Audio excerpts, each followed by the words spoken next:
నమస్తే, good morning Telangana. ఇక Davos పర్యటన ముగించుకొని రేవంత్ రెడ్డి ఇంటికి వచ్చిన తర్వాత తిరిగి తెలంగాణ రాష్ట్రానికి వచ్చిన తర్వాత నిన్న కాస్త సైలెంట్గానే ఉంది. నా పిఎస్సి సమావేశం కూడా కాస్త ఏదో క్యాన్సిల్ అయితే తెలిసింది. మరోవైపు మేనిఫెస్టో కమిటీ ఏదైతే ఉందో ఒక అనర్గళమైనటువంటి ప్రజా ఆకర్షమైనటువంటి మేనిఫెస్టో తయారు చేస్తాం. డెఫినెట్గా ఈ మేనిఫెస్టోని రూపొందించిన అందరూ కూడా థ్యాంక్స్ చెప్తూనే ఈ మేనిఫెస్టోని కూడా కాస్త 100 రోజుల్లో అమలు చేసేందుకు ప్రభుత్వం సిద్ధంగా ఉందంటూ కూడా నేను ఐటీ శాఖ మంత్రి శ్రీధర్ బాబు చెప్పడం జరిగింది. ఇక చాలా మంది కూడా కాంగ్రెస్ శ్రేణులందరూ కూడా రేవంత్కి ఇంటికి బాట పట్టిన పరిస్థితి. ఇక ఇద్దరు కొత్తగా ఎన్నికైనటువంటి ఎమ్మెల్సీలు, ఆ తర్వాత నలుగురు ముఖ్య సలహాదారులందరూ కూడా రేవంత్ రెడ్డిని కలిశారు. ఇదంతా ఒకే ఎత్తు అయితే బీఆర్ఎస్ పార్టీకి సంబంధించినటువంటి మెదక్ జిల్లా ఎంపీలు దుబ్బాక నుంచి కొత్త ప్రభాకర్ రెడ్డి, నరసాపూర్ నుంచి సునీత లక్ష్మారెడ్డి, జైరాబాద్ నుంచి మాణిక్ రావు, ఆ తర్వాత పటాన్చెరు నియోజకవర్గం నుంచి గూడెం మహిపాల్ రెడ్డి, నలుగురు కూడా రేవంత్ రెడ్డిని భేటీ కావడం అనేది ప్రత్యేక ఆకర్షణను సంతరించుకుంది. ప్రత్యేకంగా ఒక అనుమానాన్ని పెద్ద ఎత్తున ఒక రకంగా చెప్పాలంటే చర్చకు తావిస్తున్న పరిస్థితి. ఎందుకు మెదక్ జిల్లాకు సంబంధించిన నలుగురు ముఖ్యమైనటువంటి ఎమ్మెల్యేలు ఎందుకు భేటీ కావాల్సి వచ్చింది, వాళ్ళకి డిమాండ్ చేసిన అంశమైంది. ఈరోజు ఈ రకమైన చర్చలకన్నిటి కూడా ఫుల్ స్టాప్ పెట్టేందుకు ఈ నలుగురు ఎమ్మెల్యేలు కూడా మీడియా సమావేశం ఏర్పాటు చేయబోతున్నట్టు ఈరోజు చూద్దాం వాళ్ళు మీడియా సమావేశం ఏం చెప్తారనేది. అంటే బయటికి పొక్కిన వార్తలు చూస్తే కనుక ప్రోటోకాల్ అంశం దృష్ట్యాన్ని వెళ్ళడం జరిగిందని చెప్పడం జరుగుతుంది. అంటే ప్రోటోకాల్ అంశం దృష్ట్యా అంటే మరి ఏం జరిగి ఉంటుంది, ప్రోటోకాల్ ఏ రకంగా ఉల్లంఘన జరిగింది, మరి నిజంగానే ప్రోటోకాల్ ఉల్లంఘన జరిగితే రాష్ట్ర ప్రభుత్వం ఏం చర్యలు తీసుకుంటుంది, మరి నిజానికి వీళ్ళందరూ కూడా గతంలో కూడా ఎంపీలుగా రకరకాల విధి విధానాల్లో పనిచేసిన వ్యక్తులు. మరి గతంలో గుర్తురాని ప్రోటోకాలు, గతంలో 5 ఎమ్మెల్యేలు కాంగ్రెస్ పార్టీ నుంచి ఉన్నప్పుడు వాళ్ళకి అట్లీస్ట్ ప్రోటోకాల్ కాదు కదా, వాళ్ళు ఎమ్మెల్యేగా కూడా పరిగణించినటువంటి ఒక వ్యక్తిత్వం నుంచి వాళ్ళ దాకా వస్తాయి కానీ ఈ సమస్య అర్థం కాలేదు. రైట్, ఏదైతేనే ఈరోజు వాళ్ళు క్లారిటీ ఇచ్చే అవకాశం ఉంది. మరోవైపు ఫ్రీ కరెంట్ గ్యాస్ గురించి కోమటిరెడ్డి వెంకటరెడ్డి సంచలన వ్యాఖ్యలు చేశారు. వర్చువల్ నుంచి దీన్ని ప్రారంభిస్తామంటూ కూడా చెప్పే ప్రయత్నం చేశారు. మరోవైపు కాంగ్రెస్ పార్టీ పార్లమెంట్ ఎన్నికల కోసం సన్నద్ధమవుతోంది. ఇప్పటికే వార్ రూమ్ ఏర్పాట్లు అంటూ, మేనిఫెస్టో తయారీ అంటూ దీపాదాస్ మున్షి చాలా పెద్ద ఎత్తున కాంగ్రెస్ శ్రేణులకి దిశానిర్దేశం చేస్తున్నారు. మరోవైపు రేవంత్ రెడ్డి కూడా పార్లమెంట్ ఎన్నికల నేపథ్యంలో 26 తేదీ నుంచి జిల్లాల పర్యటనకు వెళ్ళబోతున్నట్టుగా ఇప్పటికే ప్రకటించారు. మరి చూద్దాం ఏ రకంగా ఉండబోతుంది. కానీ పార్లమెంట్ ఎన్నికల నేపథ్యంలో టికెట్ల గురించి చాలా పెద్ద ఎత్తున ఒక రకంగా తీవ్ర పోటీ కనబడుతోంది. చాలా వరకు కూడా అంటే ఇక్కడ ఈ వ్యక్తి ఉండబోతున్న అటువంటి నియోజకవర్గాల కంటే కూడా ఇంతమంది వ్యక్తులు పోటీ పడుతున్నారని ఒక నియోజకవర్గాలు మాత్రం చాలా అధికంగా ఉన్నాయి. ఎందుకంటే 17 నియోజకవర్గాల కోసం సుమారుగా ఒక 50 మంది వరకు పోటీ పడుతున్న పరిస్థితి కాంగ్రెస్ పార్టీ. ఎందుకంటే అధికారంలో ఉన్న పార్టీ, అత్యధిక సంఖ్యలో ఎమ్మెల్యేలను కన్న విధంగా ఈ కాంగ్రెస్ ఫ్లో, ఈ కాంగ్రెస్ వేవ్లో తాము కూడా గెలిచి బయటపడతామంటూ కూడా పెద్ద ఎత్తున ఆశాభావం వ్యక్తం చేస్తున్నారు. ఇదే అంశాలకు సంబంధించి వివిధ వార్తాపత్రికల్లో వచ్చిన కథనాలు దానికి సంబంధించి విశ్లేషణ చేసే ప్రయత్నం చేద్దాం. ముందుగా ఈనాడు పత్రిక విషయానికి వస్తే దానికి సంబంధించి హెడ్లైన్ చూస్తే కనుక బాలక్రామ్గా అయోధ్య రామయ్య, ఇక మీద నుంచి బాలరాముడిని బాలక్రామ్గా పిలవాలంటూ కూడా అయోధ్య రామ మందిరానికి సంబంధించి ట్రస్ట్ పేర్కొంది. ఇక బీహార్ జననాయక కర్పూరి ఠాకూర్కు భారతరత్న, ఒక బీసీ బిడ్డ ఆయన, అనేక రకాలుగా లెఫ్టిస్ట్ నుంచి వచ్చి పూర్తి స్థాయిలో అక్కడ 2 సార్లు ముఖ్యమంత్రిగా పదవి చేపినటువంటి కర్పూరి ఠాకూర్కు భారతరత్న ప్రకటించింది. ఇక పౌర సరఫరాల సంస్థ కొన్నది 47 లక్షల టన్నులే. అయితే ఈ ఏడు 1/2 కోటి టన్నుల వరకు మిల్లర్లు నేరుగా కొన్నట్టు సమాచారం. యాసంగిలో పక్కదారి పట్టిన ధాన్యాన్ని సర్దుబాటు చేసే వ్యూహమా. అయితే ఈ రైస్ మిల్లర్లు ఏవైతే ఉన్నారో పౌర సరఫరా శాఖ 47 లక్షల టన్నులు కొంటే మిగిలింది మొత్తం కూడా ప్రైవేట్ మిల్లర్లే కొనుగోలు చేసిరట ఆ రైతుల దగ్గర నుంచి ధాన్యాన్ని. ఇక నాణ్యతకు నీళ్ళొద్దారిలా నీళ్ళొద్దాలారా. మేడిగడ్డ బ్యారేజీ నిర్మాణంలో కుప్పలుగా లోపాలు, విజిలెన్స్ దర్యాప్తులో నీళ్లను నమ్మిన ఇంజనీర్లు. ఇక్కడ ఇది చూడండి, అదేంది పాడుబడ్డ బాయో లేకుండా ఇంకేరో కాదు, ఇది మేడిగడ్డ బ్యారేజ్ ఉన్నటువంటి ఒక పిల్లర్ దగ్గర, మేడిగడ్డ బ్యారేజ్ ఒక పిల్లర్ దగ్గర ఇగో మొత్తం అక్కడ బేస్మెంట్లు ఊడిపోవడాలు, రకరకాల కూలిపోవడాలు, ఒక్కొక్కటి బయటకు వస్తుంటే నివ్వెరపోయి నిజాలు బయటపడుతున్నాయట. ఇక మేడిగడ్డ లోపాలను దాచిపెడుతున్నారు. ఇప్పటిదాకా పాక్షిక సమాచారం ఇచ్చారు. బ్యారేజీలపై India's national dam safety authority సూచనలు తీవ్రంగా పరిగణించాలి, లేదంటే మరింత నష్టం వాటిల్లుతోంది. ఈనాడుతో కేంద్ర జలశక్తి మంత్రిత్వ శాఖ సలహాదారు వెదిరే శ్రీరామ్. ఇక 1,00,000 దాటితే టెండరే, పనులు పూర్తయిన నెలలోపే బిల్లు, నాణ్యత లోపం ఉంటే నిలిపివేత, పంచాయతీల్లో కొత్త విధానానికి సర్కారు యోచన. ఇక పంచాయతీ కార్యాలయాల్లో ఏం చేయబోతున్నట్టు అంటే ₹1,00,000 దాటితే టెండర్ అయ్యాలి, ₹1,00,000 లోపు అయితే ఇండివిజువల్ నామినేట్ విషయంలో ఇచ్చేయాలట. దానిలో కూడా పనులు పూర్తయిన నెలలోపు బిల్లు చెల్లించాలట. ఇక ఏప్రిల్ 16న ఢిల్లీలో సార్వత్రిక పోలింగ్. రాష్ట్ర సీఈఓ పంపిన నోటుతో తీవ్ర చర్చనీయాంశం. అతి ఖచ్చితమైన తేదీ కాదని ఆనక వివరణ. ఇక ఇజ్రాయెల్కు భారీ షాక్. మధ్య గాజాలో భవనం పేల్చివేతకు యత్నిస్తుండగా గ్రానైడ్తో దాడి చేసిన మిలిటెంట్లు, 21 మంది సైనికుల సజీవ సమాధి. ఇక హైదరాబాద్లో కొరియా కాస్మెటిక్ సంస్థ 5,000 కోట్లతో స్థాపనకు ముందుకొచ్చిన డూసన్. ఇక మంత్రి కోమటిరెడ్డితో సంస్థ ప్రతినిధుల భేటీ. ఇక సీఎం రేవంత్ రెడ్డిని కలిసిన బారాస ఎమ్మెల్యేలు సునీత లక్ష్మారెడ్డి, గూడెం మహిపాల్ రెడ్డి, కొత్త ప్రభాకర్ రెడ్డి, జహీరాబాద్ ఎమ్మెల్యే మాణిక్ రావు. ఇక త్వరలోనే డిఎస్సి అనుబంధ నోటిఫికేషన్. లోక్సభ ఎన్నికల షెడ్యూల్ వచ్చేలోపే ఇచ్చేందుకు సర్కార్ కసరత్తు. గణాంకాలు సేకరించిన విద్యాశాఖ ఏడాది పదవి విరమణ చేయనున్న టీచర్లు 3,800 మందిగా గుర్తింపు. ఇక నెలాఖరు నుంచే బారాస అసెంబ్లీ నియోజకవర్గాల సమీక్షలు. కేసీఆర్తో కేటీఆర్, హరీష్ రావు భేటీ. ఇక భారత్ జోడో న్యాయయాత్ర అడ్డగింత. గువాహటిలో ప్రవేశించకుండా బార్కెట్ల ఏర్పాటు, ఉద్రిక్తత వాతావరణం. ఇక విదేశీ విద్యార్థుల స్టడీ పర్మిట్లపై కెనడా పరిమితి. ఇళ్ల కొరత, నిరుద్యోగ సమస్య నివారణకేనన్న ఇమిగ్రేషన్ మంత్రి మార్క్ మిల్లర్. ఇక ఆంధ్రజ్యోతి విషయానికి వస్తే, సమతా క్రాంతిదర్శికి భారతరత్న. సామాజిక సమానత్వానికి జీవితాంతం కృషి చేసిన కర్పూరి ఠాకూర్కు దేశ అత్యున్నత పౌర పురస్కారం. భారత సామాజిక రాజకీయ ముఖ చిత్రం పైనది చెరిగిపోని ముద్ర, నరేంద్ర మోదీ అన్నారు. ఇక బీహార్లో మొట్టమొదటి కాంగ్రెసేతర సీఎం కర్పూరి ఠాకూర్. ఆయన హయాంలో విప్లవాత్మక నిర్ణయాలు. రాష్ట్రంలో సంపూర్ణ మద్య నిషేధం, బీసీలకు రిజర్వేషన్, విద్యా ఉద్యోగాల, సాగు రంగాల్లో సంస్కరణలు. లాలు, ములయా, నితీష్కు గుర్తులీడు. 2 సార్లు సీఎం అయిన, సొంత ఇల్లు కార్లేని వైనం. 2 సార్లు సీఎం అయినట, భారతరత్న అవార్డు స్వీకరిస్తున్నాడు. ఎన్నో ఆవిష్కరణలు చేసిండు, కానీ సొంత కారు ఇల్లు లేదట. మన దగ్గర కార్పొరేటర్ అయితే చాలు, ఇనోవా ఫార్చునర్లు, లేకపోతే ఇనోవాలు, ఫార్చునర్లు, బిఎండబ్ల్యూలు, మెర్సిడెస్ బెంజ్లు. వాళ్ళ కార్లకు సంబంధించి ఒక పెద్ద షెడ్ పెట్టవచ్చు అన్ని కార్లు కొనుక్కుంటున్నారు. ఇక బహుజన భారత బాంధవుడు కర్పూరి ఠాకూర్ శత జయంతి సందర్భంగా ప్రధాని మోదీ ప్రత్యేక వ్యాసం. వా. ఇక బడ్జెట్ సమావేశాలు 14 నుంచి 1న కేంద్ర ప్రభుత్వం ఓట్ ఆన్ అకౌంట్ బడ్జెట్. దాన్ని చూసి రాష్ట్ర బడ్జెట్కు తుది రూపం. కాంగ్రెస్ 6 గ్యారంటీలకు ఈసారి పెద్దపీట. పథకాలకు ప్రత్యేకంగా నిధుల కేటాయింపు. రాష్ట్ర ఆర్థిక పరిస్థితిపై మరోసారి వాడివేడి చర్చ. మొదటి సమావేశంలో శ్వేతపత్రాలతో సంచలనం. ఫిబ్రవరి నుంచి ఉచిత విద్యుత్తు. కేసీఆర్ నిర్వాహకం వల్లే హామీల అమల్లో జాప్యం. లోక్సభ ఎన్నికల్లో బీఆర్ఎస్కి 1 సీటు కూడా రాదు. కాంగ్రెస్కి 13 నుంచి 14 సీట్లు. ఆర్ఎండ్బి శాఖ మంత్రి కోమటిరెడ్డి వెంకటరెడ్డి వెల్లడి. ఇక వజ్రాలు పొదిగిన బంగారు వాచ్. ఏపీ కీలక న్యాయమూర్తికి జగన్ కానుక. ఇవన్నీ వజ్రాలే. జూమ్ చేయ ఒకసారి. చుట్టూ వజ్రాలే, వాచ్ లోపల వజ్రాలే. ఏపీ కీలక న్యాయమూర్తికి జగన్ కానుక. 2 కోట్ల విలువైన branded wrist watch. TTD Dharmareddy, MP Prabhakar Reddy తెగింపు. తిట్టి విసిరికొట్టిన న్యాయమూర్తి. మంచి పని చేసిండు. న్యాయమూర్తి అయినా తిట్టి విసిరికొట్టినట్ట ఆ వాచ్ని. ఆ ఇద్దరిపై సుప్రీంకోర్టుకు అప్పుడే సుప్రీంకోర్టు ఫిర్యాదు చేసిందట. 2021లో ఘటన ఆలస్యంగా వెలుగులోకి. ఉత్తరాదిలో జడ్జి కుటుంబ సభ్యుడి వివాహం. పిలువని పేరంటానికి ధర్మారెడ్డి, ప్రభాకర్ రెడ్డి. గెస్ట్ హౌస్లో జడ్జిని కలిసి ప్రలోభాల వల. జగన్ తీరుపై న్యాయవాద వర్గాల్లో చర్చ. 2021లో జరిగిందంటే ఇప్పుడు కాదట అది.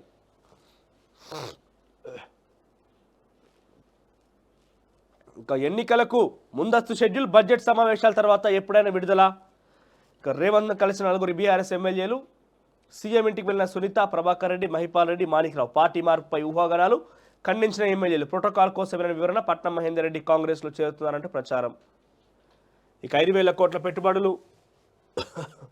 ఇక మాల్దీవులకు చైనా నిఘా నౌక. 8న మాలే చేరనున్న షియాన్యంగ్ హాంగ్ 3. ఇక సిబ్బంది రొటేషన్. ఇతర అవసరాలకేనన్న మాల్దీవులు. మిత్రదేశ వాహనాలకు ఆహ్వానం ఉంటుందని వ్యాఖ్య.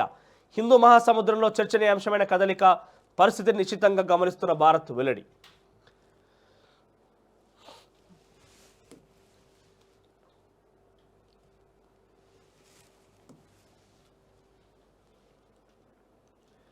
ఇక ఆదాయం దండి అద్దెలతో గండి. ఉమ్మడి వరంగల్ జిల్లాలో అద్దె భవనాలు, సబ్ రిజిస్ట్రార్ కార్యాలయాలు ఏటా 20 లక్షలకు పైన చెల్లింపులు, శాశ్వత ఏర్పాట్లు పట్టని పాలకులు. అద్దె భవనాలలో ప్రభుత్వ కార్యాలు నిర్వహించి నెలకు అద్దెంత హనుమకొండలో 84,000 జనగామల 3,000, స్టేషన్ గన్పూర్లో 3,754 నెలకు అద్దె. అద్దె భవనంలో హనుమకొండ జిల్లా కేంద్రంలో రిజిస్ట్రార్ కార్యాలయం. ఇక తొలి రోజే 5 లక్షల మంది రామ్ మందిర్ దర్శనం గురించి ఒక వార్త. తర్వాత రాహుల్పై కేసు, అస్సాం సీఎం హిమంత ఆదేశాలతో నమోదు. రాహుల్ పాదయాత్ర మార్గంలో బారికేడ్లు, వాటిని ఛేదించుకొని వెళ్లిన కాంగ్రెస్ శ్రేణులు. ఇది అస్సాం సంస్కృతి కాదని మండిపడ్డ సీఎం. ఇక అవిశ్వాసానికి మద్దతుగా చేతులెత్తారు. భువనగిరి నేరేడుచెర్ల మున్సిపాలిటీలో నెగ్గిన తీర్మానాలు. అవినీతి ఆరోపణలు చేస్తూ పెట్టిన కౌన్సిలర్లు. కొత్తగూడెంలో అవిశ్వాసానికి కలెక్టర్ వినతి. మీర్పేటలోని ప్రవేశపెట్టేందుకు సన్నద్ధం. మొత్తం మీద ఇప్పటికే 2 నేరేడుచెర్ల, భువనగిరి 2 కూడా కాంగ్రెస్ కైవసం చేసుకుందట. ఇక అమెరికాలో ఉద్యోగాల ఊచకోత. 2022లో పోలిస్తే 2023లో 98% అధికం. ఐటీ రంగంలో సంఖ్య 73% ఎక్కువ. రిటైల్ రంగంలో ఏకంగా 274% అధికం. జాబ్ మార్కెట్పై వడ్డీ రేట్లు, ద్రవ్యోల్బణ ప్రభావం. ఛాలెంజర్ గ్రే అండ్ క్రిస్మస్ నివేదికల వెల్లడి. ఏడాది భారీ కోతలుండనుచ్చని అంచనా. 2022 చివరి త్రైమాసికంలో 2 లక్షల మంది తొలగించిన అమెరికా ఐటీ సంస్థలు. వారిలో దాదాపు 80,000 మంది భారతీయులే. వారు ఇక్కడికి వచ్చినా దొరకని అవకాశాలు. ఇక అమెరికన్ దేశాల మొత్తం ఇండియన్ ఉద్యోగస్తులందరూ తొలగిస్తున్నారట. 80% మంది, 80,000 మంది తిరిగి తొలగించారట 2022 విద్యా సంవత్సరానికి గాను. ఇక కెనడా వీసా కట్ నిబంధనలో మార్పులు. 35% తగ్గన విద్యార్థుల వీసాల సంఖ్య.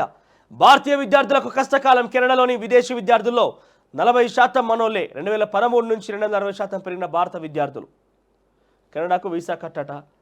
ఇక అవిశ్వాసాలకు వ్యతిరేకంగా అప్పీళ్లు. హైకోర్టు డివిజన్ బెంచ్ను ఆశ్రయించిన మున్సిపల్ చైర్పర్సన్లు. ప్రభుత్వానికి నోటీసులు జారీ చేసిన కోర్టు. ఇక వెలుగు విషయానికి వస్తే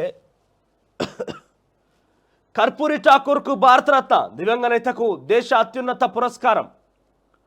ఇక పాలనను సెట్ చేద్దాం, పూర్తి స్థాయిలో గాడిన పెట్టాలని సీఎం రేవంత్ నిర్ణయం. గత ప్రభుత్వ వైఫల్యాలను ఎత్తి చూపుతూ ముందుకెళ్లాలి, మన సర్కార్ ఎజెండాను ప్రజల్లోకి తీసుకెళ్లాలి. మంత్రులు, ఉన్నతాధికారులకు సీఎం ఆదేశం. 2-3 రోజుల్లో పిఎస్ల నియామకం. ఇక ఐటీ శాఖ చేతుల్లో ధరణి పెట్టి సర్కార్ భూములు హాంఫట్. బయటకు వస్తున్న గత బీఆర్ఎస్ ప్రభుత్వ పెద్దల లీలలు. రెవెన్యూ డిపార్ట్మెంట్ చూడాల్సిన పనులన్నీ టీఎస్టీఎస్కే అప్పగింత. టీఎస్టీఎస్ స్పెషల్ కమిషనర్కే ధరణి పోర్టల్ బాధిత. పోర్టల్లో ఏ భూమిని మార్చాలన్న ఐటీ శాఖలోనే కీ. ఇదే అదునుగా 1000 ఎకరాల ప్రభుత్వ వివాదాస్పద ల్యాండ్స్ కబ్జా. పోర్టల్లో జరిపిన తతంగం అంతా సీక్రెట్. రంగారెడ్డి, మేడ్చల్, సంగారెడ్డి, వికారాబాద్లో భారీగా అక్రమాలు గుర్తించిన కొత్త ప్రభుత్వం. మన వికారాబాద్ సంబంధించిన రంగారెడ్డికి సంబంధించిన ఒక భూ వివాదం సంబంధించిన అంశంలో కూడా భారతీ హోలీ కోరి సంతకం.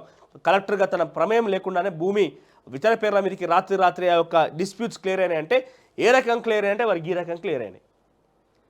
పేరుకే కలెక్టర్ల దగ్గర ధరణి, మిగతా మొత్తం కూడా పై స్థాయిలో చక్కదిద్దడమే. రిపోర్ట్లన్నీ ప్రాజెక్ట్ డైరెక్టర్కి అంటే ఒక వార్తిక. అయోధ్యకు 5 లక్షల మందిని ఒక్కరోజు వెళ్ళడం జరిగింది. ఆ తర్వాత 4వ అతిపెద్ద స్టాక్ మార్కెట్ మనదే. ఆ తర్వాత మన శకటంపై జై హే తెలంగాణ. ఎల్లుండి ఢిల్లీ ఎర్రకోట దగ్గర జరిగినటువంటి ఉత్సవాల్లో, రిపబ్లిక్ డే ఉత్సవాల్లో తెలంగాణకు సంబంధించిన శకటం కూడా వెళ్ళబోతుందట. మన ఆట పాట వేషధారణ అన్నీ కూడా ఆ శకటం మీద ఉండబోతున్నాయి. మరోవైపు ఆ శకటం మీద జై హే తెలంగాణ అందశ్రీ రాసినటువంటి ఈ జై హే తెలంగాణ అంటే ఒక మన రాష్ట్రానికి సంబంధించిన ఒక పాటని ఆ శకటం మీద ప్లే చేయబోతున్నారంట. ఇక ఫ్రీ కరెంట్ 500కే గ్యాస్ వచ్చే నెల నుంచే మంత్రి కోమటిరెడ్డి వెంకటరెడ్డి వెల్లడి. ఇక రాహుల్పై అస్సాంలో కేసు. తర్వాత పల్లెల్లో ఇక ప్రత్యేక పాలన. వారం రోజుల్లో మిగిలిన సర్పంచ్ల పదవీ కాలం. ఎంపీ ఎన్నికల తర్వాతే పంచాయతీ ఎన్నికలకు, అప్పటిదాకా స్పెషల్ ఆఫీసర్లే. ఇక కాళేశ్వరం ఆగింది, ఎస్ఆర్ఎస్పీ సాగింది. సూర్యాపేట జిల్లాలోని కోదాడ దాకా శ్రీరామ్ సాగర్ ప్రాజెక్ట్ నీళ్లు. ఎస్ఆర్ఎస్పీ స్టేజ్ 2కు మిడ్ మానేరు, ఎల్ఎండి నుంచి నీటి విడుదల. ఇన్నాళ్ళు ఏ జిల్లాకు నీళ్లు వదిలినా కాళేశ్వరం జలాలే అంటూ గత ప్రభుత్వం కలరింగ్. ఎస్ఆర్ఎస్పీ ఆయకట్టును కాళేశ్వరం ఆయకట్టుగా చూపే ప్రయత్నం, అదే పనిగా ప్రచారం చేసిన గత సర్కార్ పెద్దలు, కొందరు ఇంజనీర్లు.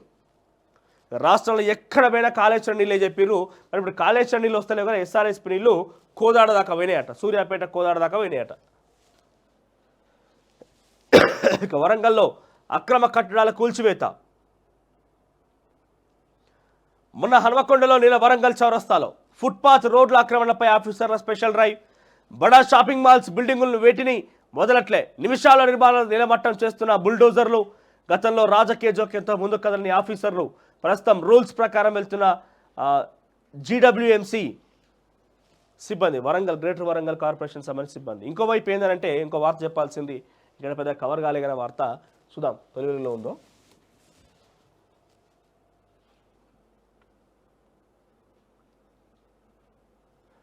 ఏంటంటే నకిలీ ట్యాబ్లెట్ దేంతో తెలుసా? బంగాళదుంప ఏమంటారు, మన పొటాటోతోని సున్నంతోని పిండితోని మందులు తయారు చేసి ఎక్కడికక్కడ రాష్ట్ర వ్యాప్తంగా మెడికల్ షాపులలో విక్రయిస్తున్నట. తస్మాత్ జాగ్రత్త. వాటి మీద ఇప్పటికే drugs control administration Kamalasan Reddy DG governor ఆయన ఉక్కుపాదం వేశారు. మన పటాన్చేరులో వరంగల్లో 2 చోట్ల కూడా దాడులు చేసి వాటిని స్వాధీనం చేసుకున్నారు. బంగాళదుంప పొటాటో ఆలుగడ్డతోని సున్నంతోని పిండితోని కలిపి ఒక మందులు తయారు చేస్తున్నారట. వాటికి బ్రాండెడ్ కలరింగ్ ఇచ్చే విధంగా, బ్రాండెడ్ లుక్ ఇచ్చే విధంగా బ్రాండెడ్ పేర్లు పెట్టి వాటిని సప్లై చేస్తూ ప్రజలకి అనారోగ్య పాలన గురి చేస్తున్న పరిస్థితి. అటువంటి మీ దృష్టికి ఏదైనా వస్తే వెంటనే సంబంధిత అధికారులకు దృష్టికి తీసుకెళ్లాలి. DCI ఇప్పటికే నిఘా వేసింది. పలు జిల్లాల్లో ఉన్నటువంటి ఈ యొక్క తనిఖీలు చేపడుతున్నది. రాష్ట్ర వ్యాప్తంగా సుమారుగా రిజిస్టర్ అయినటువంటి మెడికల్ షాపులు 42,000 ఉన్నాయట. 42,000 రిజిస్టర్ అయిన మెడికల్ షాపులు ఉన్నాయట. మరి అక్కడ ఇటువంటి కార్యకలాపాలు కనుక తెలియజేపినట్టయితే డెఫినెట్గా ప్రజల అనారోగ్యం దెబ్బతింటారు. కాబట్టి అది మీ దృష్టి కనుక వస్తే డెఫినెట్గా అధికారుల దృష్టికి తీసుకెళ్ళాలి. ఇక నల్లగొండ బీఆర్ఎస్లో డిష్యూమ్ గుత్తా వర్సెస్ జగదీష్ రెడ్డి. తన కుమారుడికే ఇవ్వాలని గుత్తా పట్టు. మరొకరికి పెంచేందుకు జగదీష్ రెడ్డి ప్లాన్. జగదీష్ రెడ్డిపై ఆగ్రహంగా గుత్తా వర్గం నల్గొండ ఎంపీ టికెట్ విషయంలో.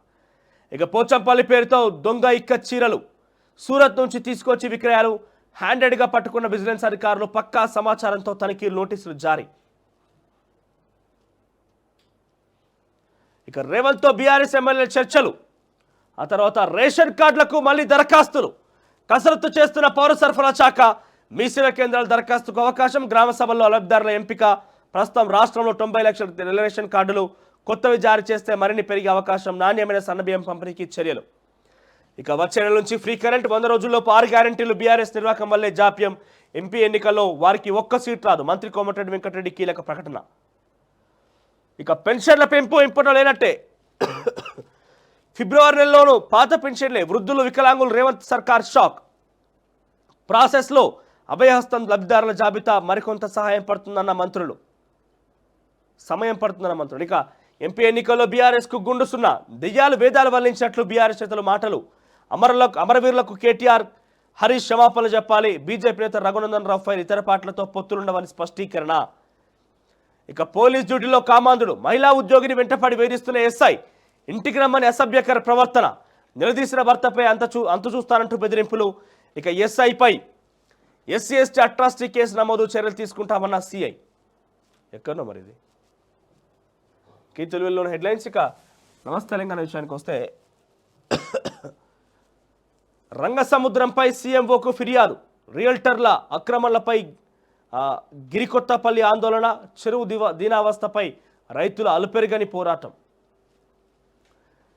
ఇక విద్యా కమిటీల ఎన్నికకు బ్రేక్. 29 జరగాల్సిన ఎన్నికలు రద్దు చేసిన విద్యాశాఖ. పరీక్షల సమయంలో ఎన్నికలపై టీచర్ల అభ్యంతరం. ఇక చివరకు నిర్వహణపై వెనక్కి తగ్గిన రాష్ట్ర ప్రభుత్వం. నమస్తే తెలంగాణ కథనానికి స్పందన. నమస్తే ఎఫెక్ట్ అట. ఇక చందన చెరువు శిఖరంలో కబ్జా తొలగింపు. నిర్మాణంలో కూల్చివేసిన రెవెన్యూ సిబ్బంది. చెరువు శిఖం సూచిక బోర్డుల ఏర్పాటు. ఇక నర్సరీల మరికొన్ని అక్రమాల తొలగింపులకు సమయం ఇచ్చామన్న తహసీల్దార్ మాధవిరెడ్డి. గిట్లా చేయాలి. ఇది పని గల్ల పని అంటే ఏమంటారు, పనితనం అంటే. ఇట్లాంటి అంశాలు దేవనైతే ప్రభుత్వం దృష్టికి తీసుకుపోయి డెఫినెట్గా వాళ్ళని మనం ఒక రకంగా సూచనలు సలహాలు ఇస్తూ ముందుకు తీసుకెళ్ళాలి.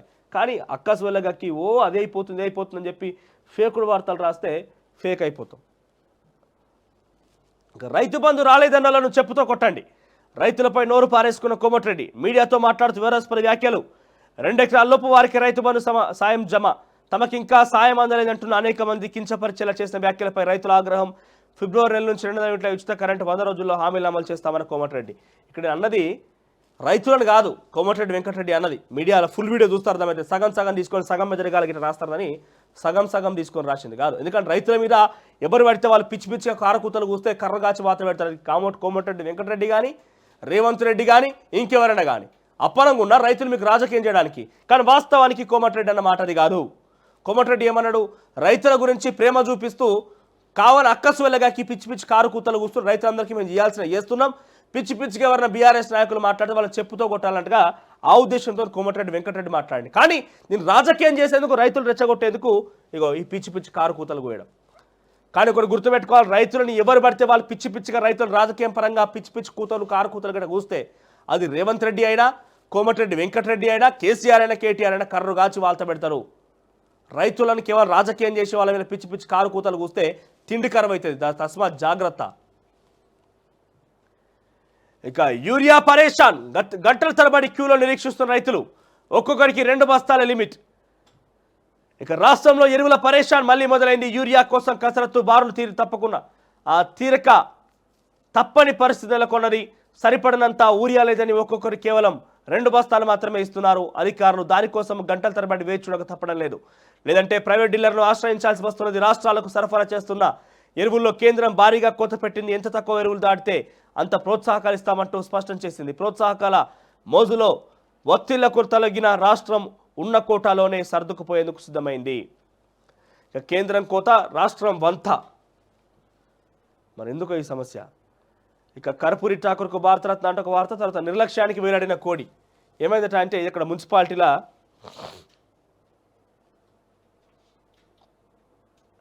కరీంనగర్ జిల్లా కొత్తపల్లి చెందిందట. కరీంనగర్ జిల్లాలో ఏమైనా మున్సిపాలిటీ అధికారులు కుక్కలు ఉన్నాయంటే ఆ కుక్కలను కట్టడి చేయడంలో విఫలమైనందుకు ఆ కుక్క ఏం చేసిందట, ఈ కోడి మీద దాడి చేసిందట. ఇక మీ కారణంగానే మీరు నిర్లక్ష్యం చూపడం వల్ల కుక్కల సంఖ్య పెరిగింది, కుక్కలు దాడి చేయడం వల్ల కోడి చనిపోయిందని చెప్పి ఆ చనిపోయిన కోడిని తీసుకొచ్చి ఇక్కడెక్కడ ప్రభుత్వ కార్యాలయం ముందు గుమ్మానికి వేలాడదీసిందట. లోక్సభ ఎన్నికల కోసం వసూలు. కర్ణాటక ఎక్సైజ్ మంత్రి అవినీతి భాగోతం. తిమ్మపురపై ఈడీకి ఫిర్యాదు చేసిన ఆర్టీఐ కార్యకర్త. ఇక సముద్రపు నాచుతో ఉప్పనీటితో స్పైరైనుల పౌడర్. ఇక సంపద, అధిక పోషకాలు ఉండడంతో ప్రాధాన్యం. దేశ విదేశాల్లో మంచి డిమాండ్. పాలమూరు వాసి ప్రయోగాత్మక సేద్యం. నీటి తొట్టెలో ఆల్గే పౌడర్ ఉత్పత్తి. ఇక 1 వెహికల్ 1 ఫాస్టాగ్. వాహనాల ఫాస్టాగ్ ఇకపై కేవైసీ తప్పనిసరి, లేకపోతే జనవరి 31 తర్వాత అకౌంట్ బ్లాక్. మార్చి నుంచి జీపీఎస్ విధానంలో టోల్ వసూలు. National highway authority of India ప్రకటన.